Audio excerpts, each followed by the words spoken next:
to the legislature explaining to the royal household that until the finalization of the formal recognition in terms of the legislation, the house will not have the address by the monarch. However, Section 10(1)(a) of the Standing Rules of the KwaZulu-Natal Legislature clearly states that the monarch may address the legislature. I want us to pause there. The monarch may address the legislature. That's what it says. That is anticipating after the coronation, official coronation by the president. So, this has no time frame. Then, once the issue has been finalized, the legislature of KwaZulu-Natal will invite the king to address the house and the people of KwaZulu-Natal. This is a commitment we are further making today to the people of KwaZulu-Natal, the people that are AmaZulu throughout the country, together with Indlunkulu and the king. Upon the conclusion of the coronation process officially by the president, there will be an address by the monarch at the legislature. But for the 2022 SOPA at the royal showgrounds, the royal household and the king are invited. May I indicate that the standing rules of the KwaZulu-Natal Legislature were crafted such that the business of the legislature is not constrained by unforeseen eventualities, such as incomplete government processes in respect of, in this case, the certification of the king and the coronation, who remains one of our key stakeholders.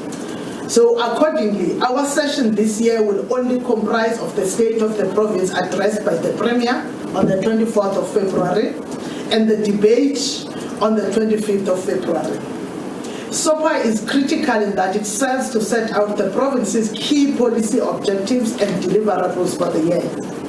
This is essential for the legislature to commence its oversight process for the year, in that it can have a clear picture of the executive's plans and intentions of the year. Necessitated by the ongoing COVID-19 pandemic and the adjusted level 1 lockdown regulations, which were announced by the president, the state of the province will then continue to be held in a hybrid mode, with 1,000 physically participating for day 1, whilst others will be joining virtually. These will be representing all sectors, including the judiciary, the executive, the members of the legislature, the royal household, civic organization, guests, and the media, including business. Members of the legislature are also allowed to join virtually if they so wish, and the rest of the community members also will follow the proceedings on radio, TV, and all our social media platforms. At the event, all COVID-19 protocols will be followed. The proceedings will be available on all KwaZulu-Natal Legislature social media pages, on reverse billing or data free, meaning that members of the public can stream for free on the addresses that are available on our social media pages and also our website. During the SOPA, the Honorable Premier Zikalala is expected to expand on practical steps to be taken by our government in our quest to propel the province to greater heights. The SOPA, amongst others, is expected to focus on some priorities, including employment creation and job security in the province, security of water supply, building safer communities, social cohesion, and moral regeneration. This address by the Premier follows the President's address to the nation and serves as an opportunity for members of the legislature to consider the issues of accountability and oversee whether commitments of previous years have been achieved or are on track. This address will then, as a matter of course, lead on to the budget sessions, which will see the legislature public representatives analyzing effectiveness of government spending and programmed outcomes. Ladies and gentlemen, Let me now deal with the issues of cost for hosting the official opening. As an arm of government that is responsible for overseeing the spending and value add of departments, we are alive to ensuring that we focus on efficiencies and effectiveness and what is economical whenever we undertake our programs. We are constantly looking at avenues and interventions to reduce the cost. We are proud to indicate that this year we anticipate the cost to be around 1 million. These costs entail all the infrastructure setup, audiovisual, media buying and traveling for those members who will physically attend at the legislature. We previously had between 1,500 and 2,000 guests, and last year we reduced this number to 50 people because of the COVID-19 regulations that we were adhering to. This year we are having only 1,000 for day one, which is the SOPA, and only 300 for the debate of the SOPA. Under normal circumstances, we budget around 2.5 million for the official opening. We anticipate, therefore, that all savings are realized through the hybrid modality of hosting the opening will be utilized to offset cuts that are anticipated for the 2022-2023 financial year. Ladies and gentlemen, over and above the event mentioned above, we believe that an exciting year awaits us in our quest to deliver on the mandate bestowed upon us by the people of KwaZulu-Natal. I would like to share with you the following highlights with an undertaking that we will engage with members of the media at least quarterly to update you on the work of the legislature. I will start with the provincial budget. The Treasury will table the provincial budget on the 9th of March, followed by the budget policy speeches of all provincial governments, including the legislature, to be concluded towards the end of April. All other activities of the legislature will then ensue. These include the LGBTQIA+ Symposium, Sex Work Symposium, the International Women's Day, the Interfaith Symposium, the Workers' Parliament, the Youth Parliament, Women's Parliament, Senior Citizens Parliament, Taking Legislature to the People, and the Disability Parliament. Before I conclude, ladies and gentlemen, let me just indicate that the challenges occasioned by the pandemic have not deterred the legislature from fulfilling its constitutional mandate. Our portfolio committees continue to play effective oversight on the provincial executive arm of government and its entities. And our functionality programs targeting education, health, war rooms and police stations continue to grow from strength to strength. We also had to fully embrace the fourth industrial revolution in such a way that business continuity has been achieved with minimal disruption to our constitutional mandate. We dare not long for the past, and the future is truly with us as the digitized legislature is the direction that we have fully embraced. Thank you. Thank you so much, Honorable Speaker. Colleagues, I will now allow for a round of hands. You know the drill. Kindly introduce yourself, the media house you are coming from, and you may then ask your question. May I also indicate that those that are streaming from our social media platforms are also allowed to send in their questions through the comment sections, as well as they can also share their questions with us via WhatsApp. We will be able to pass those questions through to the Honorable Speaker for her to also answer to those. Colleagues, may I have the hands for questions? 1, 2, 3, 4, and then you will end with dinner. In that order, thank you. Thank you. My name is JT. I'm from KZN. This is not a declaration, actually, more than a question. I just want to get clarity on the matter of the royal family. Can you please, Speaker, elaborate further on what exactly is going to happen? Usually we do see the King addressing the opening of the SOPA. What is going to happen this year since there hasn't been a coronation?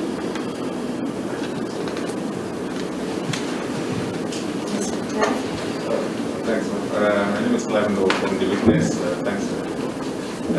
Mine is more related to what matters, but it's more really an issue of clarity. I think you dealt with the issue of the royal family extensively in your statement, but it is this confusion, because according to some people who understand the Zulu culture, they say once the announcement of the heir to the throne has been made, then that person is already king, and there is no second guesses about it. And so I just want to be clear whether is it about the legal context, or is it actually about the coronation not having taken place? And my second question is around, there is an organization called the Danger. I don't know, I just want to check whether they have been in contact with the provincial parliament around the statues, the colonial statues around the legislature, because they are planning to protest around that. So have you ever engaged either them or anyone else? Are there any programs within the legislature dealing with those issues? Thanks. Sheila, thank you. Yeah, no, ngiyabonga ngibingelele endlini. Mina ombuzo mangabe ngizwe kahle uSomlomo uthi isilo lesi esazobekwa simenyiwe nendlu yaso. So bengicela ukuthi bamenywe as ama guest noma bamenywe as what?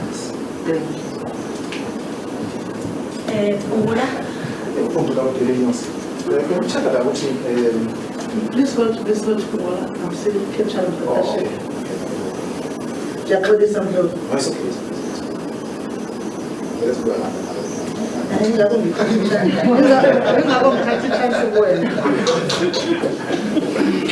You can go ahead. Okay. Now, when you check the speaker, what everybody is given so that they will check out what you gave. So, more by years, but because we may see one side. Actually, you check out the more that they're coming with their own money.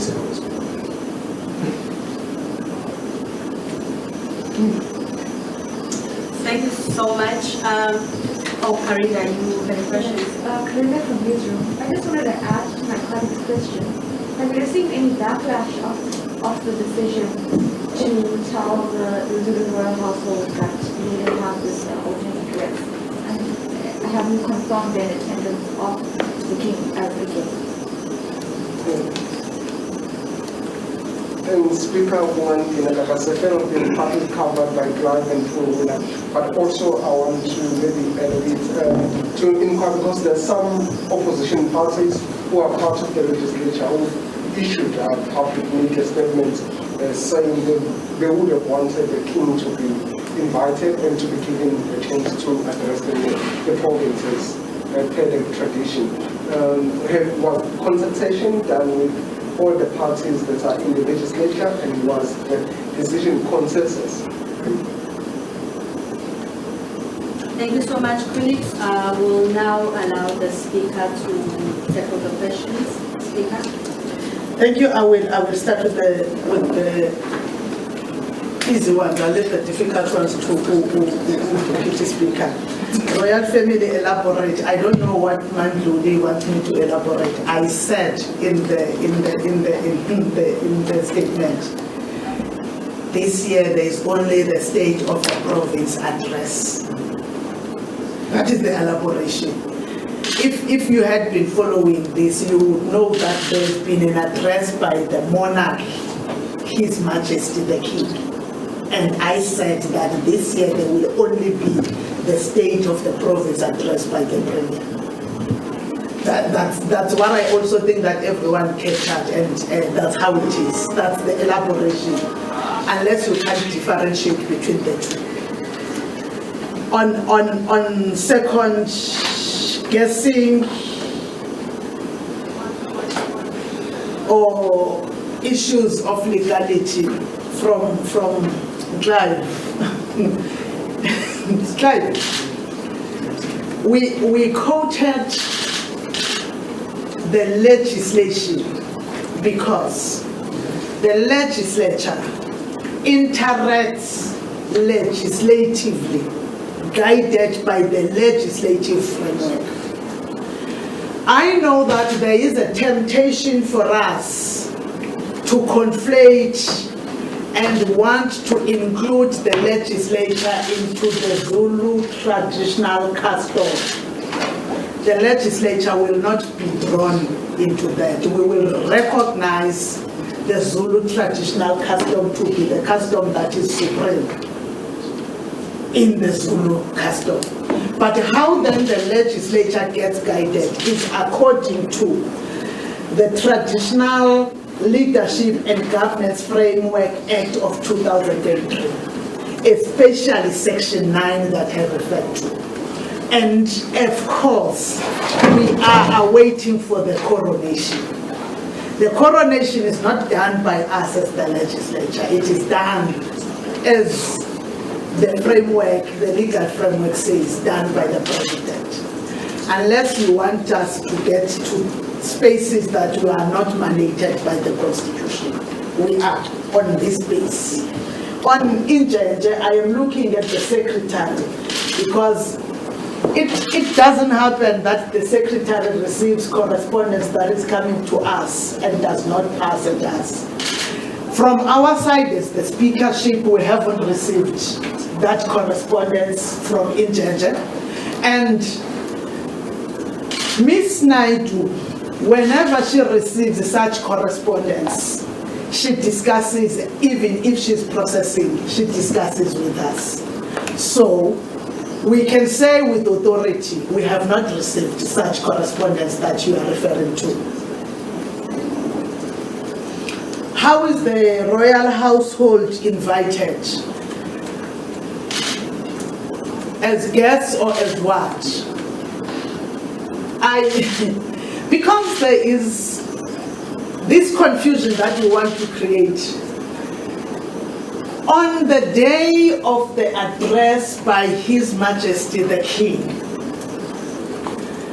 King and the royal household are invited by the Speaker to be the guests of the Speaker leading that day. On the second day, which is the state of the province, every time, the Premier invites the royal household and the King to be the guests that will be attending. This is what we have followed this year. In fact, members of the media, this is what we did last year. Remember, last year we had only one day, and the royal household was invited in the one day, which was the state of the province address, because the late King, His Majesty King Goodwill, was not present, we only had the state of the province address that was done by the Premier. But the royal household was also invited.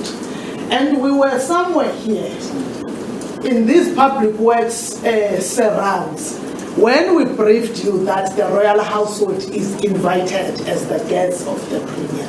This year is still the same position. Factions of Indlunkulu invited. I want to put it on record that the legislature of KwaZulu-Natal is definitely part of the people of KwaZulu-Natal that are praying for the longevity of the throne of AmaZulu. That we will do by not becoming part of divisions of the royal house.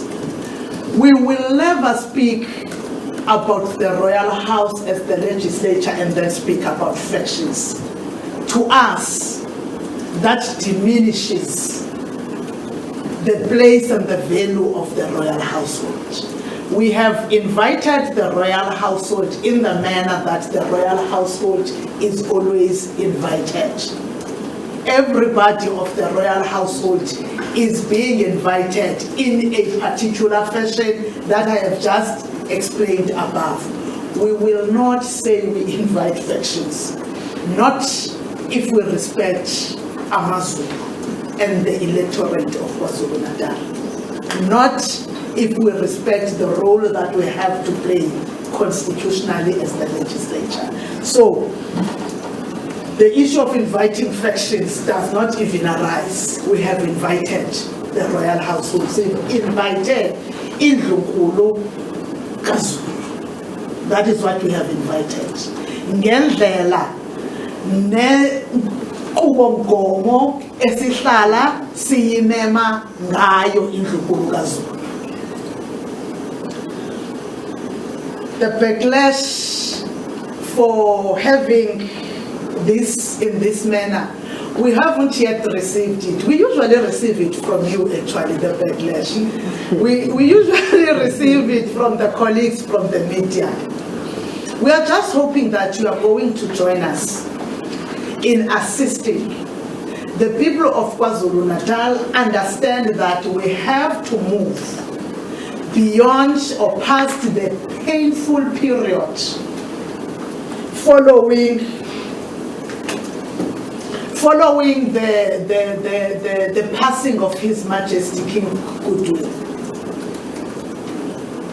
by uniting and calling into unity the people of KwaZulu-Natal, especially AmaZulu, to be united and continue for the longevity of this nation that was built by ilembe eleqa amanye amalembe ngokhalipha.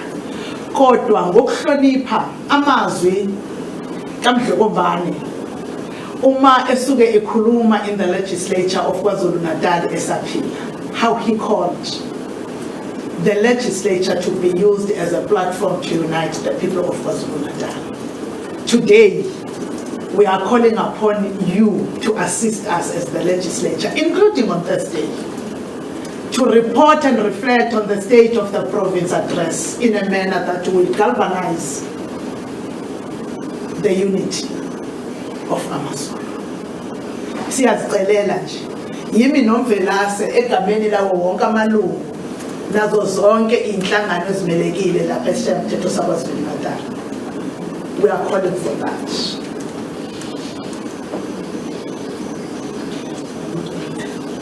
On the issue of, there is something that is brought to my attention that I left on the issue of colonial statutes. The legislature of KwaZulu-Natal that you are referring to us, we do not own that building. It is owned by AMAFA. That building is belonging to AMAFA, and we are having a conversation with AMAFA about the building. We want to end it there for now. When we are assured of how far we are progressing with the conversation about the building that we are using, the KwaZulu-Natal legislature, I want you to know that it is not owned by us. It is owned by AMAFA. Don't forget that, because you all know that anyway. And some of the conversations are ongoing conversations that the legislature is having with the owners of the building, including the Department of Arts and Culture. We are having ongoing conversations. When it's time to present to the public and it's time for public consultations, I want to assure you that we will surely come and brief you. Then there are media statements by some parties. I don't want to speak on behalf of parties. I want to speak on behalf of the KwaZulu-Natal legislature. The KwaZulu-Natal legislature consulted all parties that are represented in the meeting of party leaders that was held on Wednesday last week at 8 o'clock in the morning. The 16th, yeah, I'm told the date was the 16th of February. All party leaders were present. We unanimously endorsed that until there is coronation, Section 9 is clear to us. Then, who issues a statement must be asked about their statement. We will respond about our statement. That's what I'm requesting to respond about. But all parties were consulted. They were present. We further went to the program committee. The program was duly adopted at the program committee. That is chaired, of course, by the chairperson of the program committee, who is the Speaker of the Legislature. From the program committee, there follows a whips forum. The whips forum of the Legislature also sat, where the other detailed briefing was received.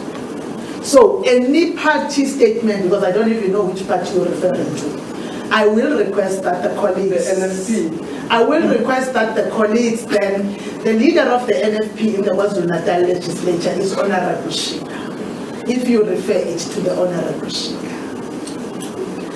I think we have responded to all questions. No, Musa? Thank you so much, Honorable Speaker. I'm not sure. Maybe just one sentence. Is that we are in a constitutional democracy, and the legislature have to be a custodian of constitutional democracy, and that's what guides us. You can even notice that we are not even in the people's democracy, you see. And being in the media space, I'm sure you understand this very well. So that's why our decisions are not usually guided by politics. It's guided by law. Thank you so much, Honorable Deputy Speaker. I noticed that there are some colleagues that arrived after we had already allowed for the round of questions. I will just give that opportunity, that 5 minutes, if there's anyone that we had left behind for questions. Colleague, your name, surname, media house, and your question. Thank you so much. Thank you. Mr. Sombot from the Legislature. I just want to get clarity from the Speaker. I realize that the statement was quite comprehensive. Just want to get clarity as to whether, regarding the visit to the royal palace, what you could explain to us as to the reasons why the monarchy cannot address the legislature at this moment? Is that what you sought to do with that visit? Thank you.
You will get your chance one-on-one when we finish here. So I can say that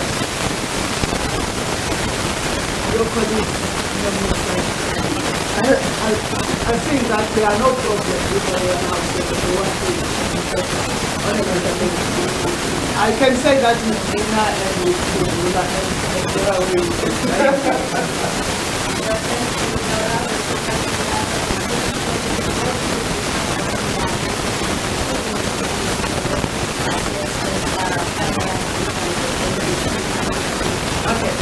On what you sought to do,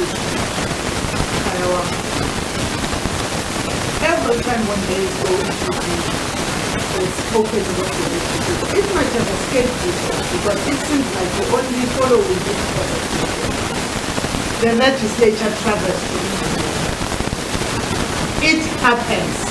I only arrived at the legislature in 2014.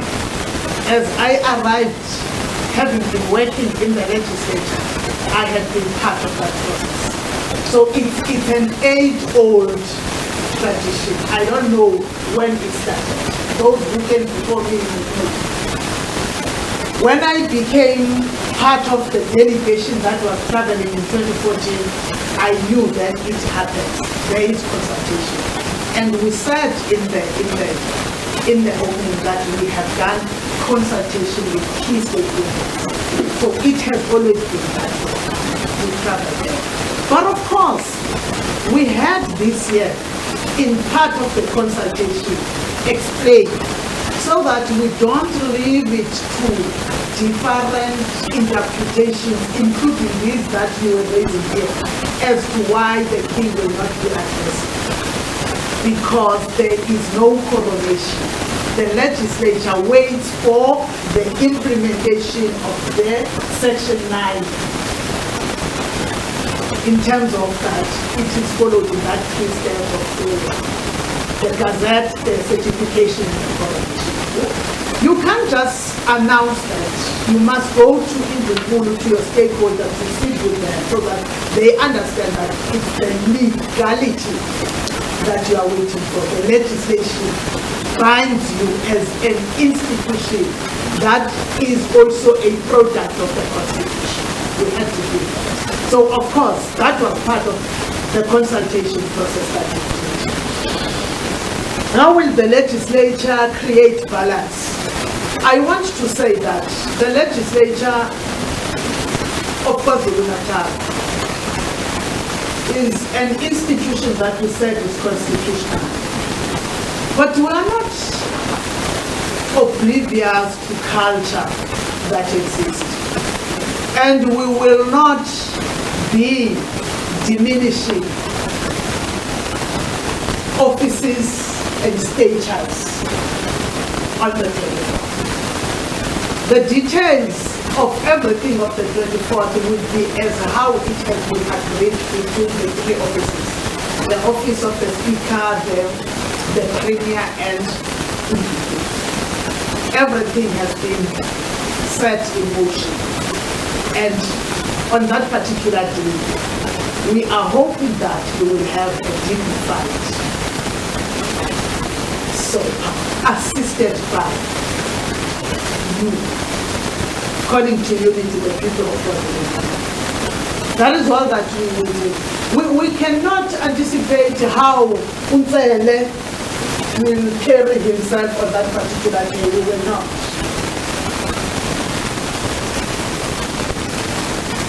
In fact, Ubongani is advising me that I'm still using the old name of the Act, which is now the Traditional Khoisan Leadership Act, which is Act 3 of 2019. He was just reminding me that I must use the framework that was done when the Act was repealed and was used in a new context, the new name, which is a mistake that I think we have made.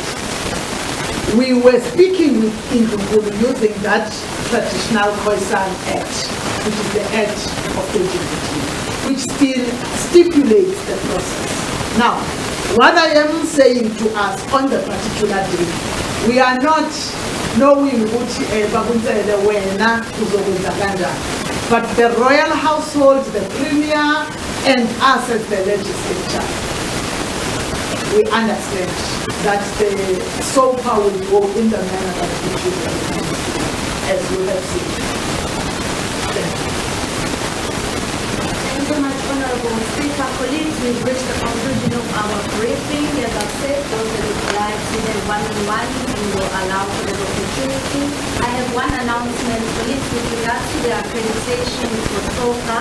Kindly be advised that it will be distributed tomorrow here at the Department of Public Works within the Ministry building, and we will be distributing it between 8 o'clock and 12 o'clock.